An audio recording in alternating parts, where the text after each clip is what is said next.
What's up, everybody? In this video, we're going to be going over frequently asked questions with the VA loan. I'm a real estate agent. Sean is a lender. So let's jump into it. Number one, Let's get it. What is the VA loan maximum amount of loan you can get? That's a great question. So you can actually get $3 million with no down payment. Can you believe that?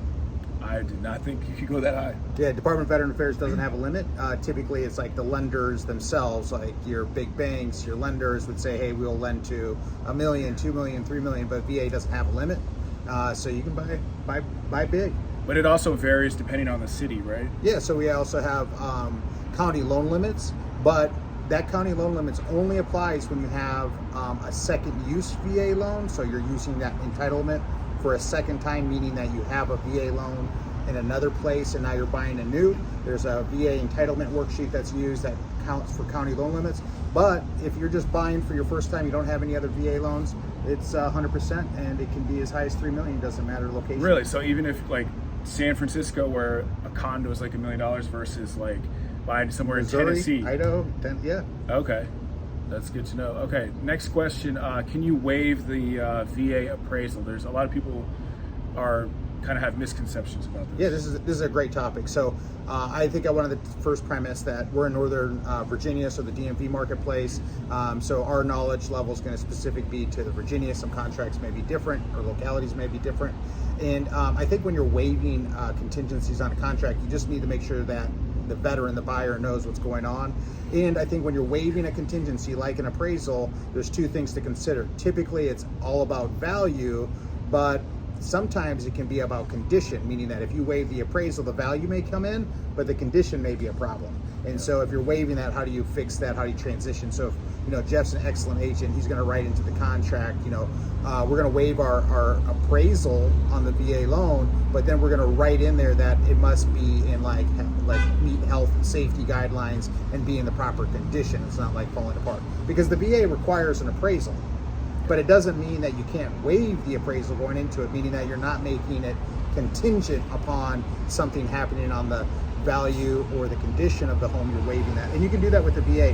Where the misconception usually comes is that the lenders need a form called the amendatory clause. So when you're writing a contract and it says, hey, we need the VA financing addenda added to our contract, that has some language in it about appraisal contingency, but you can waive that. So if you want to waive that going into the offer to make your offer strong or compete with conventional offers that are waiving that, that's cool. Just know that the VA, the lender, is going to need a form called the amendatory clause, which talks about appraisal contingency. And you know how we satisfy that? We satisfy that after the appraisal comes in. We send the copy of the appraisal, the notice of value, to the seller, and they're like, oh, okay, everything looks great. They'll sign that form. Or if the appraisal is short, then we'll just have it signed at closing when we're about to get keys. So we're not adding contingencies after we have an agreement. So it's a really great strategy to negotiate. I know you negotiate like that, Jeff, and that's why you win a lot of deals. All right, next question. Multiple VA loans. How do you can have multiple VA loans, but how does that process work? Yeah, so you can have as many VA loans as you want. So when you're buying the VA, it's always the primary residence. It's always your intent to move into that home as your primary residence. But, for a lot of folks, especially active duty, they're PCS, all over the country. They could buy a home here in Virginia. They could go to San Francisco. They could buy a home. They could go to Florida. They could buy a home. They could come back to Virginia, buy another home. 4 or 5, as many as 6. We've seen as many as 6 VA loans on one person's credit before. Oh my gosh. So what you have to do though is your entitlement is for, let's say, $1 million. So you can't use up, like once you use up that entitlement, like it's used up, so you'd have to purchase properties within that $1 million price range. Yeah, so what we're actually doing though is it's kind of like a percent calculation. So the VA is like a guaranteed loan. They're basically giving some type of insurance to the lender. So there's like this formula called the VA entitlement worksheet. Okay. So you can still get a VA loan as many as you want. We just use the amount of entitlement used before. We factored in some worksheet that uses a county loan limit, and then it gives us like a number that the VA would give, meaning that if you have more VA loans outstanding, your down payment may be bigger, like 20 or 25%, but there's not going to be a limit on your sales price per se. It's just a calculation that we're doing. Okay. And one thing that I'd like to add to that is that a lot of times when we do the VA loan the second time, we do have some entitlement used, and so the VA may not give us 100% financing on that new purchase. So a lot of times what we'll do is take a piggyback. Have you ever heard that term before? Yes, I had more for like the investment world, but yeah. So we'll add a home equity line. So we'll do a VA loan for whatever they'll give us. We'll piggyback or add on to the VA loan with a second, like a HELOC home loan. And then that together could potentially be 100% financing. So it's kind of a two-piece approach. And we do that a lot of times. Okay. And that's why you want a lender that can get creative and do things like that, because most lenders, that would probably be out of their wheelhouse. There's some big banks that tell veterans no all the time. It's unfortunate. Yeah. Okay, so as far as interest rates with VA loans, they're going to be a little bit better than conventional standard loans, right? Yep. Yeah, they're going to be, I think, a lot of times we go to that VA loan option first. So if they have entitlement, we want to do it. And then, some situations are like, with a lot of equity in our homes today, they roll that into the new home, so that if they're doing a bigger down payment, like 20+%, we always want to show two options: conventional financing and VA. But if we're doing a lower down payment, like less than 20%, VA is kind of, we're always leaning to the VA because of the better interest rates, the no mortgage insurance. Okay. Now, as far as the types of properties, what kinds of properties can you get with VA loans? Yeah. I don't know. I think it might be easier to say what types of properties you cannot get with. You can't. Okay. Actually, I saw when I was doing research for this video, I saw someone. Can you buy an RV with a VA loan? The answer was no. No. Yeah. So you cannot buy an RV or a boat, a houseboat. You can't buy a houseboat. That'd be nice. But no, you can't. Okay. But for the most part, condos, single family, multifamily, up to 4 units. Yep. New construction. New construction. Can you buy land? You can do like a construction to perm loan, so it's a VA loan plus build together, so you can build that single family home. Okay. Yeah, you can't get like co-ops. Okay. You can't get like you said, like property that's registered as personal property. It needs to be real property. So like a manufactured home, yes. A mobile home that has like rent lease, no. Okay. It has to be real property. Okay, that's good to know.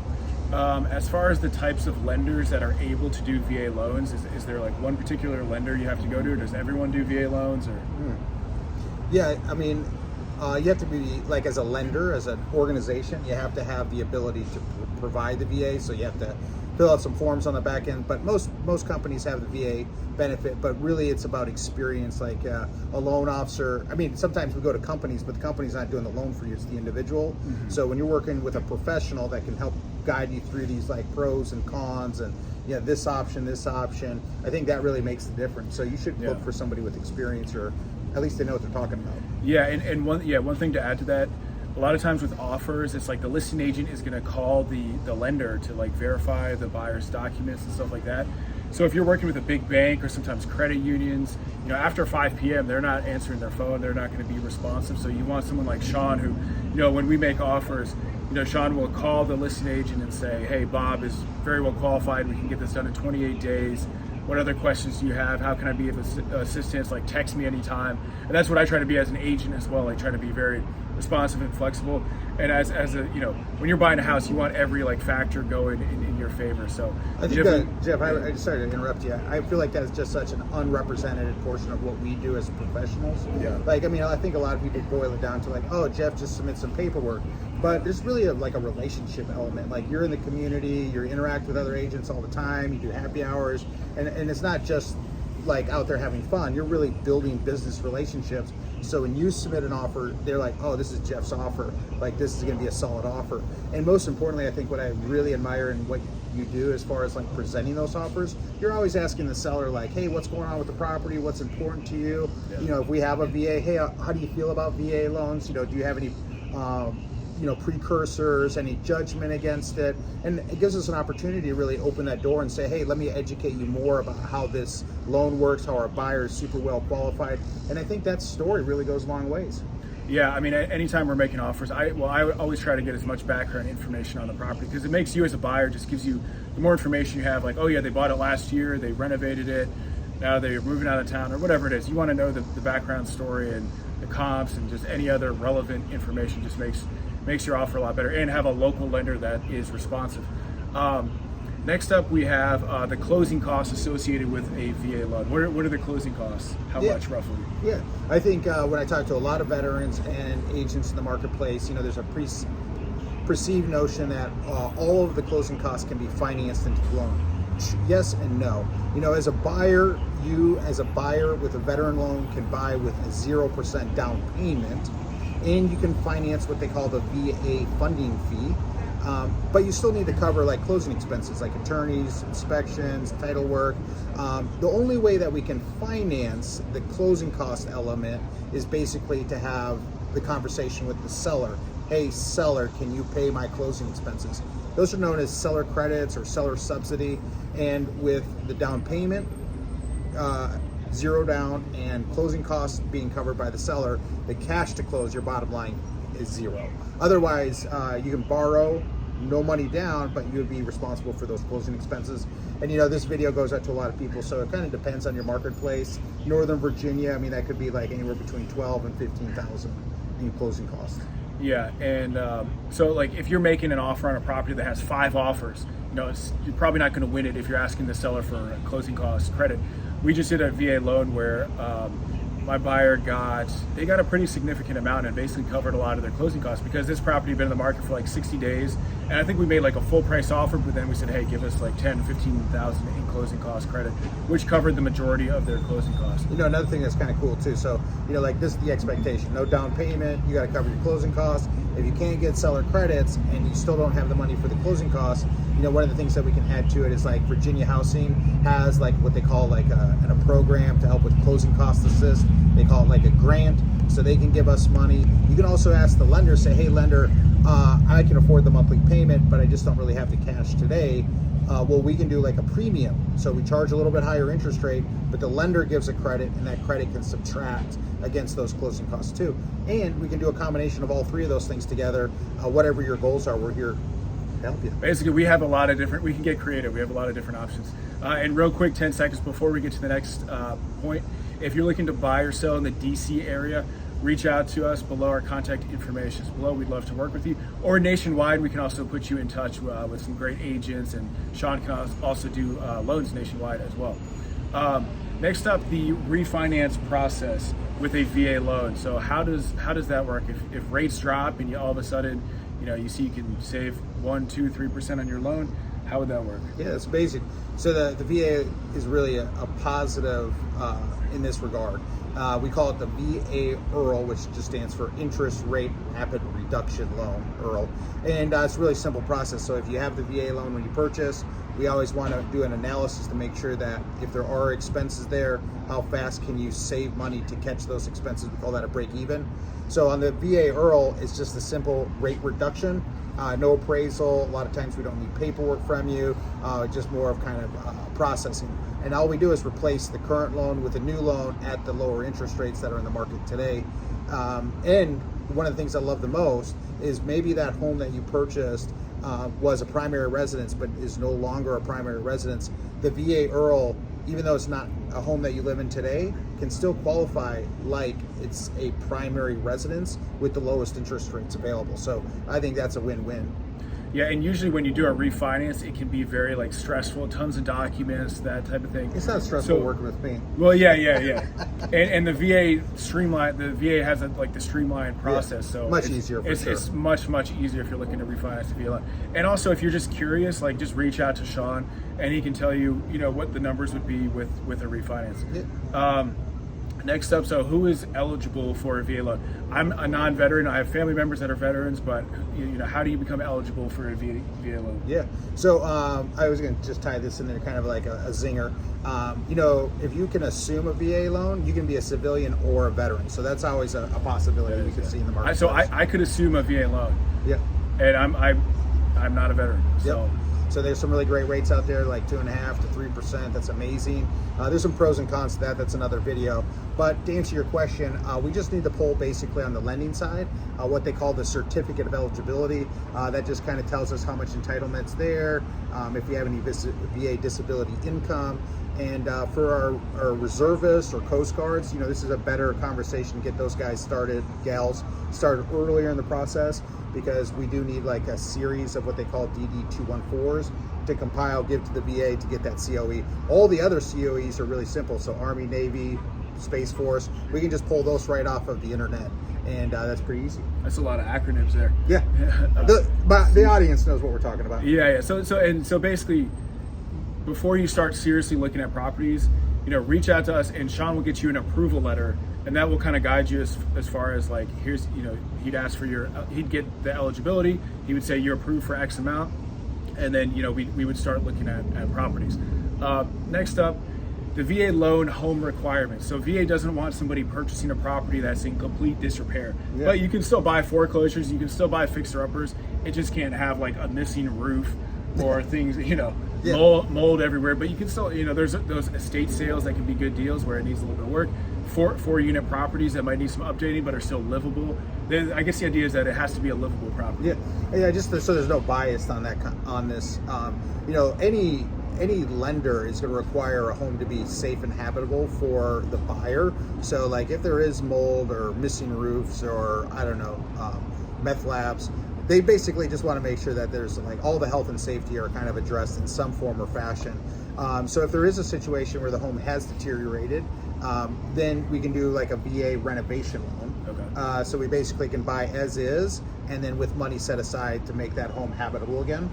Or if it's something very simple like a wobbly step or like a broken glass, either the veteran can put a waiver in and request that not to be an issue, or we can try to negotiate with the seller whatever's in the best interest of the veteran. Okay.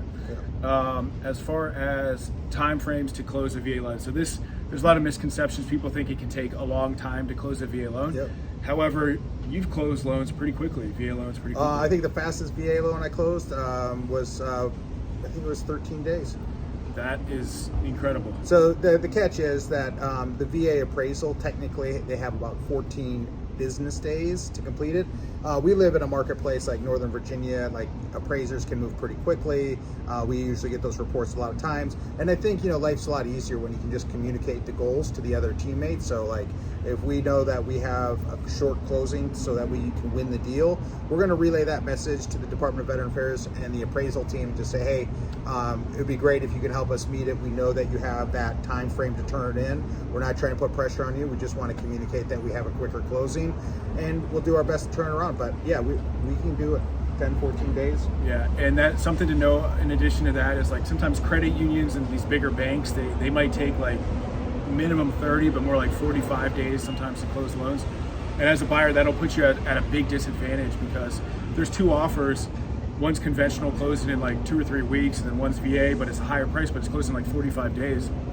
They're going to go with the lower. Great. Like these are like great points that you bring. These are not just like a VA. These are like negotiation techniques. Like time is money, and so if we can move quick, that means the seller is out of that house, meaning they're not having to pay those taxes and fees anymore. Yeah, sometimes closing just a few days or even a week, faster can make a big difference with these offers in competitive scenarios.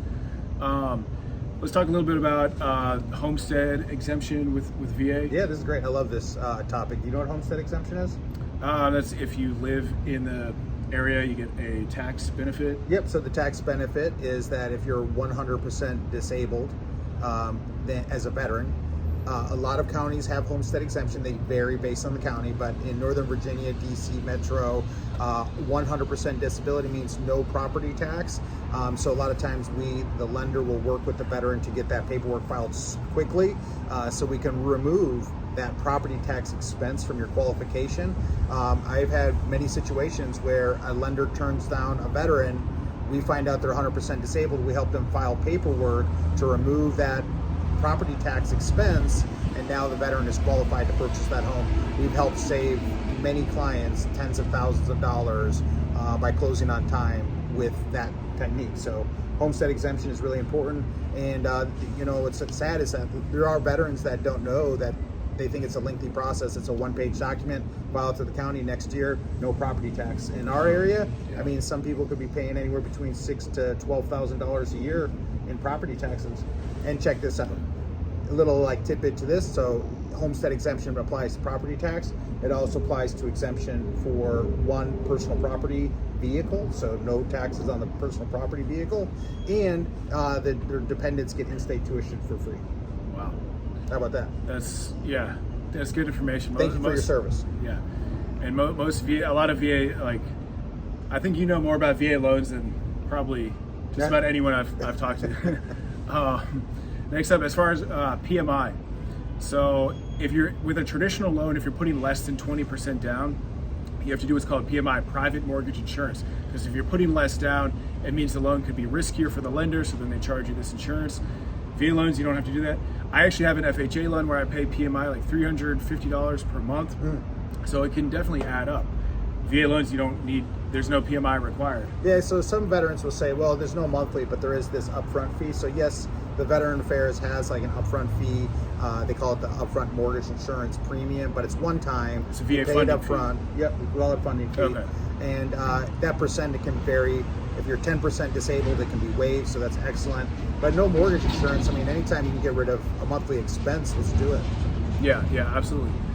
Next up, credit scores. So credit scores with VA loans are not required to be as high as conventional loans. Most people think you have to have like a 740 credit score to buy a house.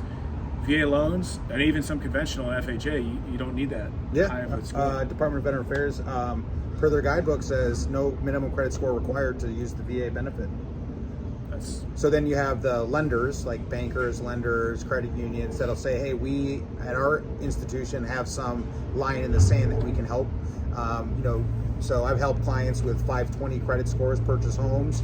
I mean, there's definitely credit rescoring tools out there and things like that, but don't let your credit just be the deterrent from not applying. I think for a lot of our World War II veterans, they grew up in an era where they didn't have credit cards, they paid cash, and they're in positions now where they're wealthy.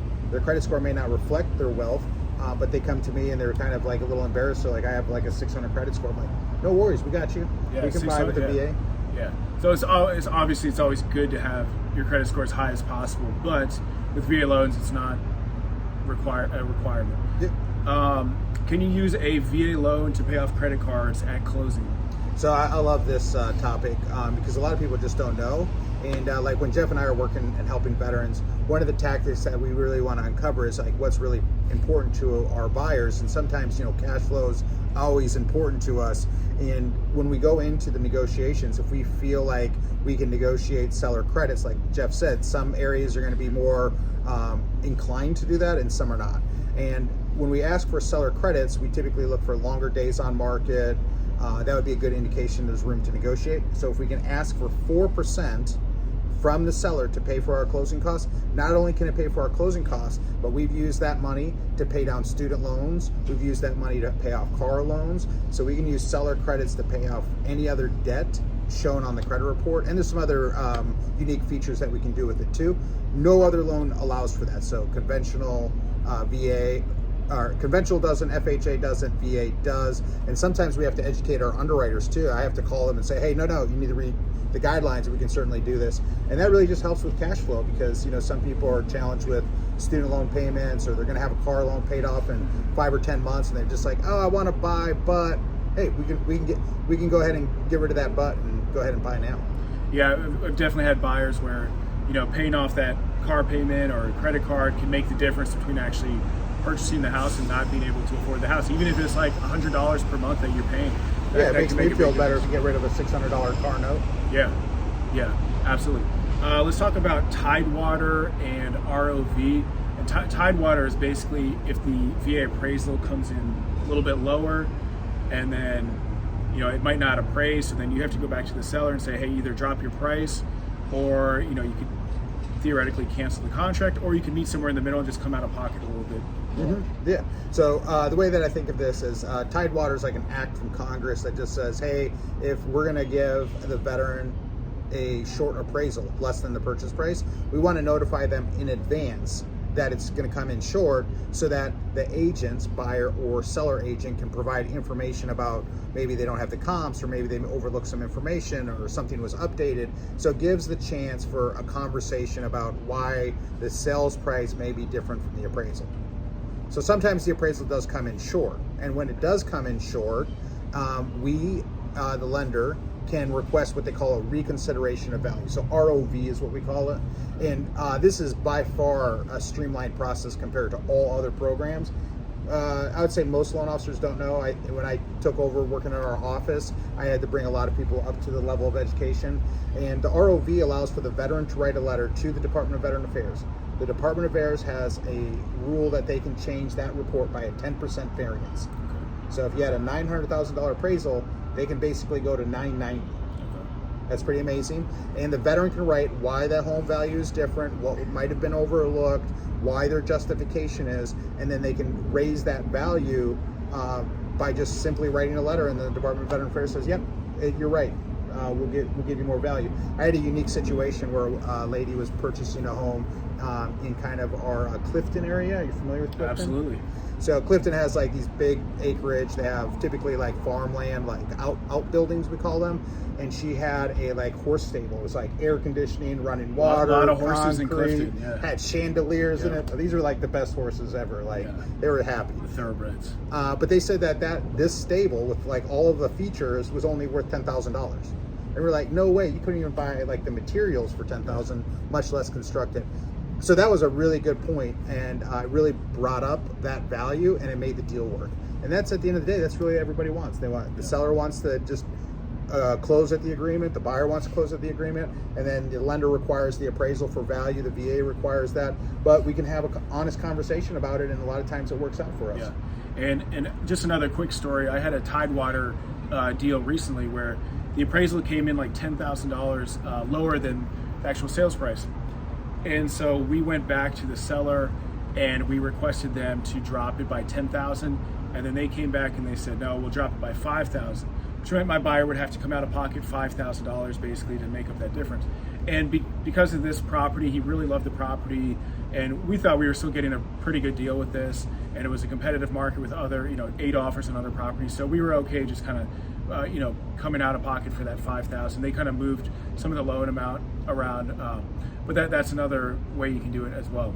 Yeah, and I think what's all important about this is that in some situations, we can negotiate price and we can leverage that to help the veteran get a better price for the home.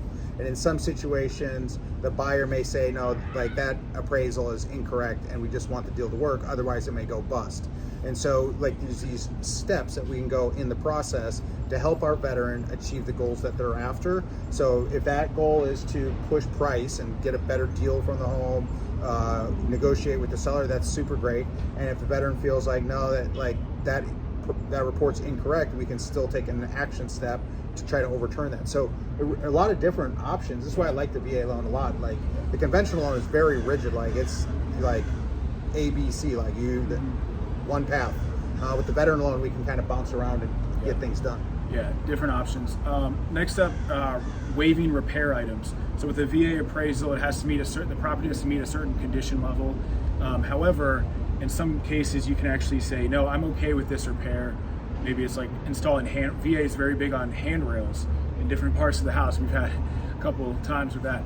But maybe you can waive those. You can waive certain items on the appraisal, right? Yeah, so that's like a big deal because like time is of the essence. So and you're doing a 14-day close. That's pretty quick. Yeah. 20 days is still kind of quick for some people, and so you get these things that are kind of unexpected. Like, hey, we're moving forward. We got the moving trucks, and then all of a sudden it's like, oh wait, we can't close because in 1980 they didn't need handrails, but now we need handrails. So you have a lot of homes with no handrail going into the basement because it's just a few steps.